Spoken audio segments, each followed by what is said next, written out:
आम समस्त ब्लॉक ठारे गोटे गोटे कर्मशाला आयोजन करिचु।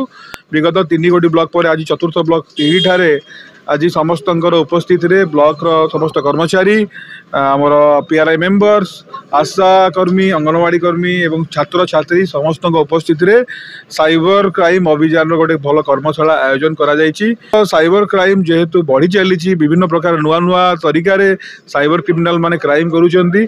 एई दिगरे तदंत जति गुरुत्वपूर्ण सचेतनता आहरी गुरुत्वपूर्ण अच्छी। तो यही कर्मशाला माध्यम आमे समस्त को जो सांप्रदायिक फ्रॉड होची OTP fraud digital arrest APK file fraud social media fraud चाकरी ठकई लोन ठकई जो विभिन्न नुआ नुआ तरीका रे जो साइबर फ्रॉड होची ताकू आमे माने बुझेइथिलु। लोक मान को प्रैक्टिकल सेशन मध्य दिया जाइथिला किपरि भाबे से माने मोबाइल रो सेटिंग को केमती कंट्रोल कले अननोन कॉल्स आसीबनी अननोन लिंक्स मध्य आसीबनी लोक मान को सचेतन मध्य करिथिलु लिफलेट मध्य बांटिथिलु। तो मु आशा करूची आपण मान को समस्त को जरिया मध्य कहूची आमे माने सामान्य सतर्कता अवलंबन कले सचेतन रे रोभर बसवर्ती न हेले निश्चित भावे आमे साइबर क्राइम रु बर्ती पारिबा एवं सुस्थ समाज गठन रे आमे सहायक हे पारिबा।